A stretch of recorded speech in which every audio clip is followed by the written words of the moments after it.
All right, here we go. I'm here to claim all of my cookies. Chuck them over this way. Bring them here, bring them here, bring them here. We're updating with Ethereum. We made a couple videos talking about potential flash crash, the price of Ethereum. It was above all the support levels and it looked strong based on the textbooks. But I said there's a 70% chance that the market could flash crash pretty damn quick. And we've got it, all right? Now the thing is, I hope you really understood from the way I was talking was I'm not in one tribe, I didn't want to be correct. I don't want the market to go down. But I was just saying, like, this is how the game of investing works. It's not necessarily a friendly place. That was the point of the video. And I got many, I'm not gonna bring them up, a part of me wants to bring it up, but a lot of people I got mess comments, bad comments, right? You can see like you're in the tribe of crypto has to work and crypto is the greatest. It's like I don't want to have a black and white mindset. I want to be diversified. I'm not here to get rich the fastest. I'm here to get rich the fastest guaranteed. The thing there is the word guaranteed. I cannot have a world where there's a possibility that I can lose all of my money, right? I need to compound my wealth at a rate which I am happy at, right? And I'm not trying to start fights and all of this stuff. I got a lot of DMs, people coming in attacking. I'm like, how do you have the time to come and attack? You got to understand, my videos come from a place of love. That is the truth. Like, maybe it's a little bit direct, but I feel like it's more important to be direct, to speak my truth. I think that's extremely valuable. So if we look at the price now of Ethereum, remember we were above the triple whammy. We had the horizontal, strong horizontal. We had the psychological whole number. We were above 2000 and we had that diagonal. Now, what has happened? They were all support levels. They were all supports. They've now all turned into resistance levels. And if we go to like the daily chart, the price has gone down pretty damn quick. And remember, what do we talk about as well? Tennis balls versus eggs. Whenever you splatter at the support like an egg, that's a sign it's going to turn rotten. What you want to see is when you got a support level, you come in, you bounce, and you go. So now it's going to be like, do we splatter again down here at these levels and we can potentially go further? Maybe. But I think it's, like overall the price is cheap. That's what I was talking about. The price has fallen quite a lot now. So from the highs, it's down 58% from the top to the bottom, from the peak to the low, it's 58%.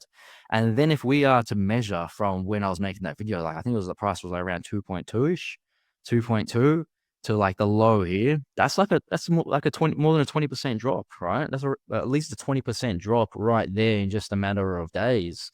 So to me, that's the definition of a flash crash. Okay. So I think whenever you're wrong, right? Whenever you're wrong, this and you felt like it was impossible for you to be wrong, you gotta reflect on that. That's what I love about the stock market. That's what I love about investing. You have to, take a look deep down inside and you gotta fight your own demons. I've been there before. Like there's not a chance that this thing can go down anymore. I've been in tribes in the past. And that there was just no benefit to that at all. So when it comes to Ethereum, I do think overall it is very cheap, but structurally on the chart, it's just not that great. Like you can't expect this thing to break out to all-time high tomorrow, right? There's a lot of work to do, and there is a lot of people now that actually want to get out evenly. Look, we got no support levels left on the chart. Maybe you can say the psychologicals. You got the psychological of 1.5. We can draw it in just for the sake of it. You got psychological at 1.5. Remember, the market likes to revert just before you hit these psychologicals, so don't expect it to hit it on its head. The market likes to front run before that. And you got the psychological of like 1K as well. So all the way down here like this. So you got those psychological levels, but structurally the chart is really broken actually. Like unless we start claiming back above 2K like really quickly in the next week or two, it just doesn't look that healthy. So as long as we're under that 2K level, I just cannot be bullish short-term Ethereum until that happens. Unless we get a proper massive crash where everyone is just absolutely scared, and they're panic selling to the gills. Unless that happens, I really can't get super bullish short term. So I think the odds are now that there could be a little bit, even a little bit more to come. Like obviously I don't know. Again, everything in this game is probabilities. Nothing is black and white. So do we go lower from here? I don't really know. I still feel like it's 50-50 from here. We had the, the 20% drop. Could we go another 20%? Yeah, 50-50. Who knows? But let's wait until the chart develops and we get a little bit more information, then from there we can change and we can always be nimble. So like with the stock market and investing and all this stuff, you want to be like that Bruce Lee quote of be like water, whatever the object is, water can fill it, right? You want to be nimble. You don't want to be fully sold on something, and feel like you have to be correct. So that is evidence. Like whenever someone is like thinks black and white, that is evidence that they don't know what they're talking about. When they're in a tribe and it's all or nothing, that means they don't know what they're talking about. Like in business, as an example, as a side note, if I'm going to do businesses with someone, I try to find out where the other person is potentially passionate, overly passionate about something. And often, an easy one is like food, right? Everybody loves food. And I like to check quickly and I do a little test. I say like, hey, what's your thoughts on like, if I hear that, like, oh, I try to get it out of them. What's the fast food that they like? And let's just say they like Macca's. Then I get that information. I'm like, oh, okay, I think like you said you like Macca's. Now I got that from you. Later, randomly, at a later date, I'll say like, what about KFC? Or I'll just try to find something. I'll try to get it out of them. And then if they turn full tribalist, oh no, the Macca's is the good shit. KFC is fucking, it's the worst, right? When they start talking in terms of the worst, then I know like, okay, your mind is probably not super developed. Like, okay, maybe you prefer Macca's. Maybe in your head, Macca's is a 9 out of 10 or a 10 out of 10. But what is KFC? If you're saying it's the worst, it's literally a 0 or a 1 out of 10, right? So just think about it rationally. Do you actually like KFC for what it is? What is the rating? Maybe it's 7, maybe it's 6. It doesn't mean it's the worst thing in the world, Put an accurate weighting. Like the world is not black and white. Everything is on a scale. And you just slide that scale. And if you can accurately, what's it called? Like, understand the scale and see where everything is, that means you are in, you're thinking with realism in mind. Everything is realistic and you can see the world for what it is. Once you can see the world for what it is, that's when you make the money, right? Because imagine, like, there's a lot of people where they start a business and they're like, they build it up in their head that everybody needs my product or service, right? You can put that into your mind and then, all right, go open.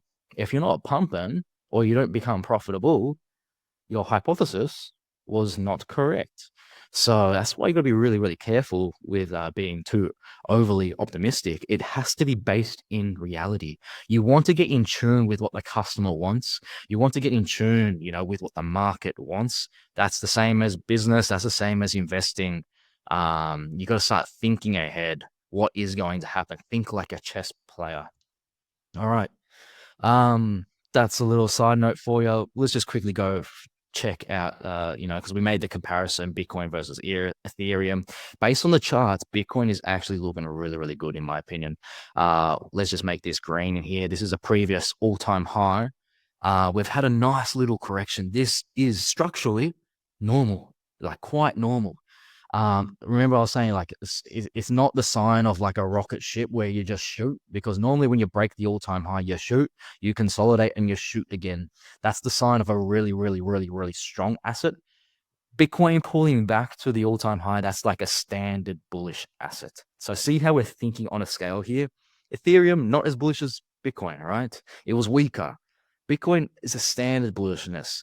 There is stocks in the world, there is assets in the world where they are looking like rocket ships still, even in this environment. Okay. So everything is on a scale. You don't want to be all in on just one thing, right? Think like the water, be like Bruce Lee. But yeah, to me, it looks like a great time to buy Bitcoin based on the charts. Great time to buy. Let's see from the high to low, how much have we dropped? We've dropped like, what's that? 30%. Very standard for Bitcoin in a bull market to pull back 30 to 40%. Very, very standard. So this is what you get paid for. Like as a Bitcoin investor, you get paid for going through all of this volatility. You get paid for seeing all your money vanish very quickly overnight. And then if you hold through it, then hopefully it does come back. Yeah, so like that's the volatility. If you want the volatility to the upside, you also need to get ready for the volatility to the downside. Personally, at my age, I'm 31 now. I don't like to see my whole net worth be extremely volatile. I've created my portfolio on eToro in such a way that that is the maximum volatility that I personally want in my life. Any more than that, I'll probably end up even more bored than I currently am, right? If that's even possible. But yeah, you get maybe the skin on the top of the skull start peeling back. I don't know. But yeah, you get the point. So yeah, that's Bitcoin, Ethereum not looking as strong, and just maybe one more little golden nugget for you. So when we talk about when something breaks out to all-time high, like imagine when we finally do get back up here, and I do think that probably will happen eventually. The market will turn into a bubble again, and we'll get back to all-time high. When that happens, you get back to all-time high. Why is that good? Why is it a good time to buy at the all-time high for a little move? Because everyone in the history of the asset will be in a profit. That means every single person is happy. When everybody is happy, they're likely to do the same thing that they did previously. It's Pavlov's dog, right? You give it the reward. So it's been rewarded for an action. The action was buy. It got rewarded for that by making more money. People are likely to continue that thing and then also spread the word. So if they're going to continue to buy, that means there's more buying pressure. It's supply versus demand. More buyers and sales, price goes up. If they start talking about it, hey, look, I made all this money, then that brings in more demand, right? So price is likely to go up higher. That's why it's actually safe to buy at the all-time high if you're looking to make money over the short term. All right. Now, what is happening with the price right now? It's the opposite of that. So yeah, the price is cheaper, but to expect to make money really, really quickly over the short term, it doesn't make sense because what is everybody's emotions right now? A lot of people have been buying in through here, okay, at these high levels. That means a lot of these people are what? They're at a loss.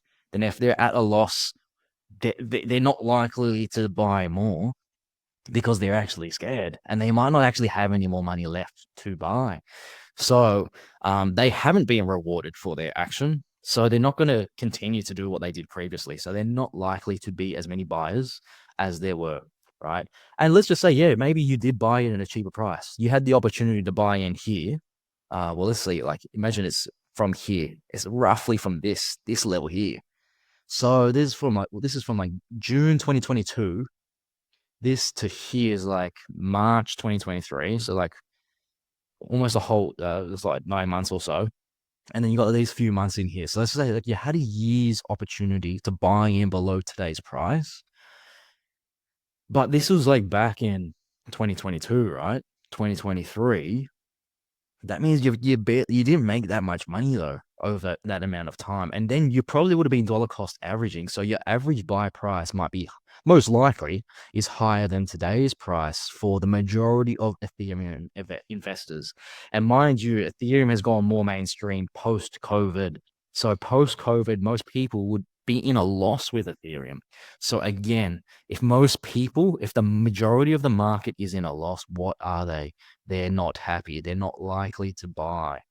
But remember what I was talking about. The bull case for Ethereum short term is the guys, they would have already been short the market. The big boys, the big dogs, they would have already been short the market.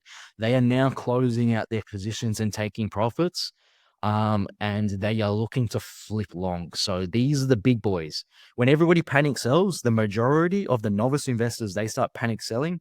That's selling pressure, which is liquidity for the big boys to buy that. to go long because there always needs to be a buyer and a seller. They need to transact. So for the big boys to buy in big size, they need everyone to be panic selling, right? So then they can transact and then everything can reverse. Again, like we were saying before, their algos can calculate like the liquidity and all this. Do they have enough money to move the market to start a new trend? All of this stuff. They're extremely sophisticated. Um, and yeah, like that's why I always come with a humility to the market because I'm very scared of these people, you know. I'm extremely scared. Um, and yeah, it's like I'm not scared of them because that I'm gonna lose money going up head to head with them. But you know, I don't want to be arrogant. I don't want to fight them. I don't want to go against them because I know I'll lose, right? So I'd rather join them, right, rather than be enemies to them. And one thing is what I'll do is I'll just move this alarm all the way down here. So if we start breaking above 2.2, for now, that's when I'll start getting interested again. I'll leave that one up there. Just so I'm always prepared. But yeah, let's see what happens with Ethereum.